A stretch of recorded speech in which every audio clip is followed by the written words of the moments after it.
Hello friends, welcome to the next class of how to learn English. आज फिर हम find out errors करने जा रहे हैं। So let us start with the first sentence. To be advertised is good for a new product. अब हम सीख चुके हैं कि हमारा सब्जेक्ट एक व्यक्ति हो सकता है, एक वस्तु हो सकती है, एक वर्ब भी हो सकता है। जब वर्ब हमारा सब्जेक्ट होता है तो वो कोई काम नहीं कर रहा होता, बल्कि वो सिर्फ क्रिया का नाम होता है। अब वर्ब हमारा सब्जेक्ट और हमें ना समझ में आ रहा तो पहले पीछे वाला पढ़ना चाहिए कि is good for a new product, एक नए प्रोडक्ट के लिए अच्छा है। ऐसा करना या ऐसा होना। अब प्रोडक्ट तो ये काम कर नहीं सकता, प्रोडक्ट के साथ ऐसा होना अच्छा है, तो यानी ये पैसिव वॉइस होना चाहिए। तो ठीक है, to be advertised is good for a new product.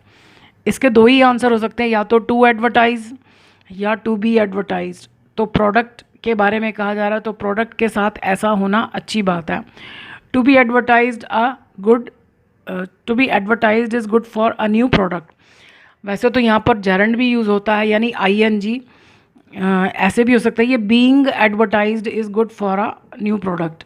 जिन लोगों को पार्टिसिपल जेरेंड के बारे में नहीं पता वो वीडियो देख सकते हैं, बाकी नहीं तो फिर ये तो है ही आंसर इसका। To be advertised is good for a new product. If I become a child again I would be free from tensions. अब जो हम इफ़ में बात कह रहे हैं ना, ये पॉसिबल ही नहीं है कि मैं अगर दोबारा से बच्चा बन जाऊं। तो हमें इसको ग्रामेटिकली नहीं देखना कि ग्रामेटिकली तो ठीक लिखा है, इसमें तो कोई गलती है ही नहीं। ये कंडीशनल टाइप सेकंड है। कंडीशनल टाइप सेकंड में क्या होता है कि इफ़ में जब हम कोई असंभव सी बात बोल रहे होते हैं तो वो सेकंड में बनता है, तो सेकंड में सेकंड फॉर्म आती है।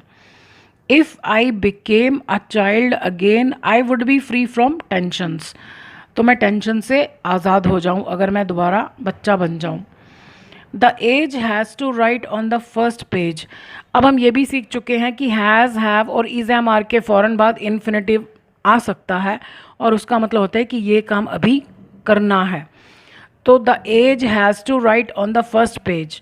सब्जेक्ट कौन है? एज, और काम क्या है? लिखना। तो एज तो ये काम नहीं कर सकती, पैसिव वॉइस है, तो इसका पैसिव वॉइस कैसे बनेगा? The age has to be written on the first page. Is to be written भी ठीक होता है, हैज़ टू बी रिटन भी ठीक होता है, लेकिन दोनों में थोड़ा सा डिफरेंस है, अंतर है।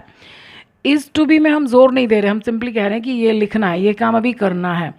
हैज़ टू बी का मतलब है कि ये काम करना ही करना है, ज़रूर करना है, इसको मिस नहीं करना। तो हैज़ टू में थोड़ा सा जोर देकर कहा जाता है। So the age has to be written on the first page. Did she had to speak curtly. अभी हमने किया हैज़ टू, तो ये भी आ गया, लेकिन डिड को सेकेंड फॉर्म पसंद नहीं, तो यहाँ हैव आएगा। वैसे तो शी के साथ हैज़ आता है, लेकिन डू, डज, डिड अगर बाहर लगा है तो केवल have. So did she have to speak curtly. Curtly means rudely, रूखेपन से। हैव टू का मतलब करना पड़ा। क्या उसको रूखेपन से बोलना पड़ा था? यानी हो सकता है कोई सिचुएशन ऐसी होगी, कोई प्यार से नहीं मान रहा, तो क्या उसको रूखेपन से बोलना पड़ा था? हैड ही अनॉयड मी। अगर उसने मुझे खींच दिलाई होती, गुस्सा दिलाया होता। ये कंडीशनल टाइप थर्ड है, ये हैड बाहर लिखा हुआ है, ये इफ़ का काम भी कर रहा है। इसको हम ऐसे भी कह सकते हैं कि इफ़ ही हैड अनॉयड मी, पर अगर हमने यहाँ इफ़ नहीं लिखा और हैड को ही बाहर निकाल दिया, ये तब भी ठीक है। So had he annoyed me I would have left that place. तो मैं उस जगह से चला गया होता। There is no mistake in this sentence, ये इसमें कोई एरर नहीं है। To be argue with every one has become his habit, ये इस तरह का सेंटेंस है। तो पहले हम इसको पढ़ते हैं। हैज़ बिकम हिज हैबिट, उसकी आदत बन गई है क्या? ऐसा करना। ऊपर था ऐसा होना, तो पैसिव वॉइस था। तो जब इसी ने ये काम करना है और ये इसकी आदत बन गई है, तो ये एक्टिव वॉइस होना चाहिए, टू आर्ग्यू। वैसे भी इंग्लिश में बी की किसी भी फॉर्म के बाद खाली फर्स्ट फॉर्म कोई रूल ही नहीं होता। बी के बाद या तो आई एन जी आता है या थर्ड फॉर्म, यानी पैसिव वॉइस। इसका आंसर है to argue with every one has become his habit. Being artificial teeth creates many problems. अभी हमने सीखा कि कोई वर्ब हमारा सब्जेक्ट हो सकता है, यहाँ पर भी वर्ब ही सब्जेक्ट है, लेकिन दो रूप होते हैं वर्ब के जब वो सब्जेक्ट की तरह यूज़ होता है। आप चाहें तो इन्फिनेटिव की तरह यूज़ कर सकते हैं टू प्लस, चाहें तो हम वर्ब की फर्स्ट फॉर्म के साथ आईएनजी लगा सकते हैं। जैसे हमने इस सेंटेंस में कहा टू आर्ग्यू विद एवरीवन, हम ऐसे भी कह सकते हैं arguing with everyone has become his habit. पर अब एरर में हमें इस तरीके से आया तो हमें इसको टू आर्ग्यू ही लिखना चाहिए। Being artificial teeth creates many problems, बहुत सारी प्रॉब्लम्स पैदा करता है क्या? ही हैज़ आर्टिफिशियल टीथ या he is artificial teeth? He has, तो यहाँ पर बीइंग नहीं आना चाहिए। बी आप इसके आगे ना टेम्पररीली कोई सब्जेक्ट लगा दो, प्रोनाउन कोई व्यक्ति को लगाओ। आई एम, बीइंग का मतलब होता है इज एम आर, तो आई एम आर्टिफिशियल टीथ, यानी मैं खुद ही आर्टिफिशियल टीथ हूँ, गलत है। आई हैव होना चाहिए, तो यहाँ पर हैविंग आना चाहिए। Having artificial teeth creates many problems, यानी नकली दांतों का होना मुंह में बहुत सारी प्रॉब्लम्स को पैदा करता है। To avoid is very difficult, ये फिर इसी तरह का है, बहुत दुखदाई होता है ऐसा करना या ऐसा होना। किसी को अवॉइड करना दुखदाई कहाँ होता है? अगर हम किसी को अवॉइड करें तो हमें कहाँ दुख होता है? दुख तो हमें तब होता है जब कोई और हमें अवॉइड करता है, वैसे तो तब भी नहीं होना चाहिए। हम अगर किसी के अवॉइड करने से हर्ट हो रहे हैं, that means we are giving importance to that person.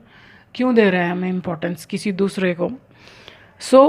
मतलब ऐसा नहीं कि दूसरों को इम्पोर्टेंस नहीं देनी चाहिए, जो गलत व्यवहार करें उनको क्यों इम्पोर्टेंस देनी। So to be avoided is very hurtful. He is so bad to do any good work. So bad तो मतलब 100 कदम चलो, 100 कदम चलो मतलब दैट लगाकर पूरा सेंटेंस बनाओ, हमें ज़रूरत ही नहीं है इतना झमेला करने की। ये शॉर्ट में है ना, तो हम भी 2 ही कदम चलते हैं, TOO2। He is to bad, वो इतना ज़्यादा बुरा है कि वो कोई अच्छा काम कर ही नहीं सकता है। जब यहाँ TOO2 आएगा तो इसका मीनिंग अपने आप ही नेगेटिव हो जाता है, हमको नॉट लगाना नहीं है। Hardly had he behave badly when his father slapped him. अभी मुश्किल से उसने खराब व्यवहार किया ही था कि उसके फादर ने उसको एक चांटा लगाया। हैड के बाद थर्ड फॉर्म आती है, हार्डली के बाद सेंटेंस क्वेश्चन की फॉर्म में होता है, लेकिन मिस्टेक यह है कि यहाँ थर्ड फॉर्म होनी चाहिए। सो hardly had he behaved badly when his father slapped him, और यहाँ व्हेन भी ज़रूर आता है। सो यहाँ पर मिस्टेक ये है कि यहाँ पर बिहेव जाना चाहिए। The children did not want to bite, बच्चे नहीं चाहते थे काटना, मुंह से काटना। किसको? कुछ वर्ब्स होते हैं, इसको ट्रांजिटिव वर्ब बोलते हैं, जिसके बाद काम को ट्रांसफ़र होना ज़रूरी है, यानी ऑब्जेक्ट होना ज़रूरी है, यानी क्या या किसको का जवाब होना ज़रूरी है। तो ये सिचुएशनल सेंटेंस तो है ही नहीं कि हमको पता हो कि बच्चों ने किसको काटा या किसको काटना चाहते थे। इसका मतलब है कि इसको हमें पैसिव वॉइस में बनाना चाहिए। तो पैसिव वॉइस क्या होगा ये? So the children did not want to be beaten, बच्चे नहीं चाहते थे क्या? कि उन्हें काटा जाए। मान लिया कोई डॉग था तो बच्चों ने दूसरा रास्ता ले लिया, लंबा रास्ता। क्यों? क्योंकि they did not want to be beaten, वो नहीं चाहते थे कि उनको वो डॉग्स काट लें। You are fond of to blame others, fond के बाद हमेशा ऑफ आता है। इसमें मैंने देखा अक्सर स्टूडेंट्स क्या मिस्टेक करते हैं, 2 प्रपोजिशंस लगा देते हैं। ऐसा नहीं है कि 2 प्रपोजिशंस इकट्ठी यूज़ नहीं होती। देखो यहाँ पर मैंने इसीलिए ये सेंटेंस इसके फ़ौरन बाद लगाया ताकि सॉरी ताकि मैं आपको ये क्लियर कर सकूं कि 2 प्रपोजिशन इकट्ठे आना कब ठीक होता है और 2 प्रपोजिशन का इकट्ठे आना कब ठीक नहीं होता है। एक्चुअली ये ऑफ हमने फॉन्ड के लिए लगाया, तो एक शब्द के साथ एक ही प्रपोजिशन आती है, तो प्रपोजिशन के फ़ौरन बाद अगर वर्ब आ रहा है तो हमें ING लगाना चाहिए। इस टू की हमें ज़रूरत ही नहीं है। You are fond of blaming others, यानी तुम्हें तो दूसरों को दोष देने का शौक़ है, तुम शौकीन हो। ये टू नहीं आना चाहिए, क्योंकि अगर हम यहाँ टू लगाते हैं इसका मतलब हमने एक ही शब्द के लिए 2 प्रपोजिशन लगा दी।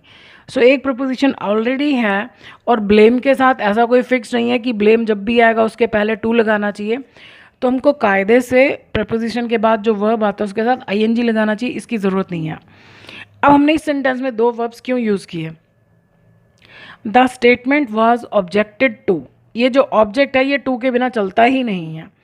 तो जो स्टेटमेंट थी, बयान था, उस पर एतराज़ किया गया बाय मैनी पीपल, बहुत सारे लोगों के द्वारा। अब ये दिखने में 2 प्रपोजिशन इकट्ठी आ रही हैं, लेकिन ये इसके साथ जुड़ा हुआ और ये पैसिव वॉइस में इसके लिए आ रहा है, तो ये सेंटेंस तो ठीक है, लेकिन यहाँ पर ये गलत था, क्योंकि ब्लेम के साथ ऐसा रूल नहीं है कि उसके साथ हमेशा टू आना चाहिए, और इसलिए ऑफ के बाद ING आना चाहिए।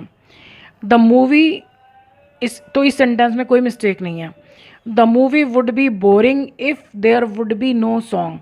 अब ये भी याद रखिएगा कि कोई सेंटेंस ऐसा नहीं होता जिसमें दोनों तरफ मॉडल्स आ रहे हो, दोनों तरफ वुड आ रहा हो, दोनों तरफ विल आ रहा हो। अब कैसे डिसाइड करें? जो इफ़ क्लॉज है उसमें टेंसेज आते हैं, आप कंडीशनल वाली वीडियोस देख सकते हैं, ये कंडीशनल टाइप सेकंड है। The movie would be boring, तो मूवी जो है ये बोरिंग हो या होती, ये पास्ट की बात नहीं कर रहा, अभी की बात कर रहा है। इफ़ देयर वर, ये कंडीशनल टाइप सेकंड है। If there were no song, अगर उसमें कोई गाना ही ना हो, अब जो फिल्म बन गई उसमें गाना है, हम कहते हैं ना ये फिल्म तो गानों के बिहाफ पर चल रही है, अगर इसमें गाना ना हो तो ये तो बोरिंग हो जाए। अब उसमें गाना क्यों नहीं हो? जब फिल्म बन गई तो हम कह रहे हैं नहीं हो। सो इफ़ देयर वर, चाहे तो आप कंडीशनल की वीडियो देख सकते हैं। सो आज के लिए इतना ही। Thank you for watching this video.